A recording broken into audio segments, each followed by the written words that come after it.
How's everybody doing today? Figured I'd find me a little spot here in the edge of the woods. Talk to you about old Boojum. See, up here in Appalachians, whatever you want to say, there's a story about old Boojum. And not many people know about it, I guess. You see, up here in the hills, or up there in the mountains, Boojum is what a lot of folks call the old wood booger. Now where I'm from, Daddy used to call them old woolly boogers. Better known as, or more frequently known as a Sasquatch, or popular culture as Bigfoot. Well, old Boojum, he wasn't just an average, ordinary old wood booger. Boojum had a thing for shiny gems, jewels. He loved the emeralds, rubies, diamonds, things that he found up there in the mountains, you see. He knew all the good little spots where he could go, paw at the ground, dig them up, find them. He had him a place where he keep all that stuff. He loved them. Well, he didn't ever bother nobody. He didn't mess with people's livestock. He didn't go fooling around with people. But he did love his gems and jewels and all that good stuff, you know. Well, up there in a little community up there, I don't know exactly where, forgive me. But there's this one little girl up there. She's maybe 20ish, mid-20s, pretty girl. Had that hourglass figure, had that country girl look with the ponytails and a few little freckles, you know. She's just pretty as she could be. Her name was Annie. Well, Annie was kind of a headstrong girl. She just kind of did her own thing. And a lot of the boys up yonder, they wanted her. They'd go courting her. She wasn't interested. They'd bring her stuff. She didn't want nothing. They'd ask her where. She didn't care. Annie just liked doing Annie's thing, you know. Well, one of the things Annie liked to do so much was a little waterfall up there, fed by a pretty little spring. The waterfall come down into a pool. Man, it was just beautiful, clear water. You know how the mountains are up there with the rocks all around and in it. And it meandered on off in a little stream on down the mountain. And Annie used to go up there just about every day. And that's where she'd go swimming, or she'd take a bath. Now, up yonder in the mountains, they didn't have a whole lot of bikinis or swimming suits. So Annie'd go up there and she'd just strip buck naked. Get in the water and swim around. Wash her hair, take her bath, enjoy herself. Then she'd come on back home. Well, you know, Annie was up there one day taking her daily swim. Old Boojum just happened to come easing on through the woods yonder, and he heard the splashing, the giggling. He wanted to go see what it was, so he eased on up through the bushes, peeked around yonder, and he looked, and he saw Annie out there swimming.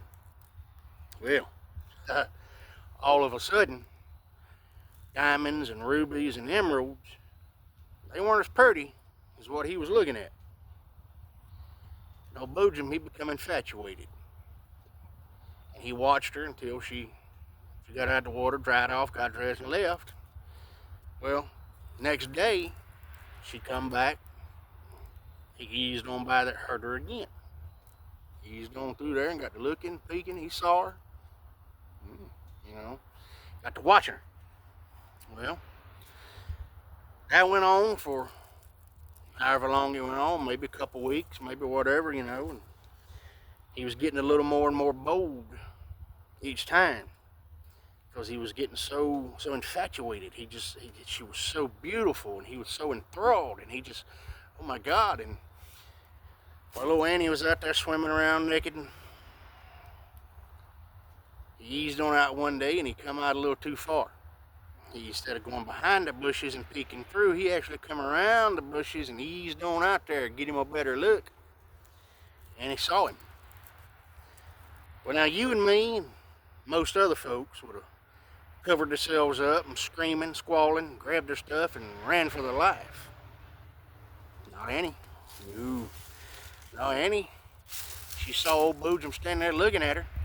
Saw the look in his eyes. She just kind of smiled. Didn't bother her none. She went on, finished her swim. She got out, she got dressed and left. The next day she come back. There he was again. Well, this goes on for a little bit, and finally, he works up the nerve, she works up the nerve, and she, come on in here, come on. Well, they got to knowing each other. Got to knowing each other pretty well.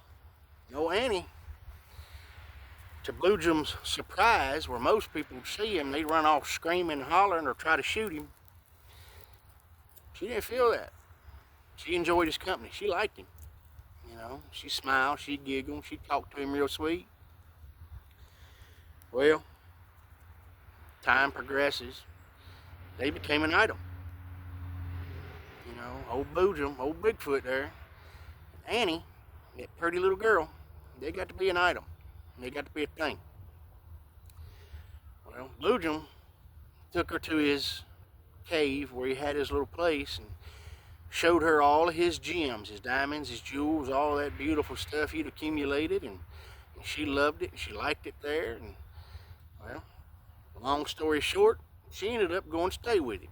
She left her home, left her people, she went up there to stay with Boojum. Well, people knew it. People thought, you know, hey, it's the pretty ones, man. It's the pretty ones that are the crazy ones. That's why you always get you an ugly chick. They won't leave you. You know, they can't do no better. They'll stay with you. Get you an ugly girl. But they figured, you know, a pretty girl, she's just nuts. She's crazy. You know, whatever. Well, over time, people would begin to hear up in the woods, they would begin to get a routine. Boojum still loved his jewels. He still loved his gems and his rubies and all his things, and he would still go out and he would still search for them. Well, if he didn't come back to their little cave, their little home at a decent time, Annie, being a typical old lady, why ain't you home on time? You know, there's that phone. Where you at? What are you doing? Why ain't you home? You got off work half an hour, you know. Well, they didn't have cell phones, you know, up there back in. So what she would do is she'd leave out and she'd go up and down them hills, up and down them mountains, and she'd go all around and just hoot and holler and hoot and holler to get his attention, get him back home. Well, people began to hear that, and they began to know, well, old Boojum's, he's out somewhere and he's looking for diamonds and mess. And, well, how do you know? Well, you hear old Annie up there hooting. Some of you might already know where I'm going with this. There's a term that a lot of people use today, especially country folks up here when they're having parties and they're having gatherings, and it's an old Hootenanny. Having a Hootenanny. Well, that's where that term comes from, is Annie going in and out of the mountains, up and down, hooting for old Boojum to come on back home.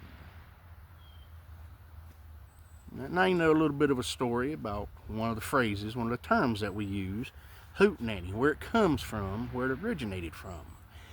Now you may ask, is there a moral to the story? Well, you know, not really a moral to the story. You know, just one of our words that we use, some of our terminology and where it comes from. But if there has to be a moral, there has to be a lesson learned, I guess that lesson could be, or would be, that there's someone for everyone out there. You know, old Boojum, you know, he's a big old tall, smelly, hairy Bigfoot. He got the prettiest girl in the mountains to go home with him. You know, I guess there's really, basically, you can be just about as ugly as you are. You know, you can be ugly and still find you a woman. Or you can be, you can be an old nag, still find you a man. It doesn't matter who you find, if they're right for you. I found one. Now, she was not what I was looking for. She was not what I was looking for. Well, she's everything in the world I ever wanted and ever needed. Now, November 27th, I'll be 55 years old. I never expected to live to 55 years old. I never expected to live to 45 years old. I wasn't planning on it. But this girl, she's made a difference in my life. I am who I am mostly because of her. And I love her with all my heart. Now, Teresa used to be a model. She was pretty. I don't know what the hell happened. Well, I tell you what, she hit 50 downhill, man. I mean, whew.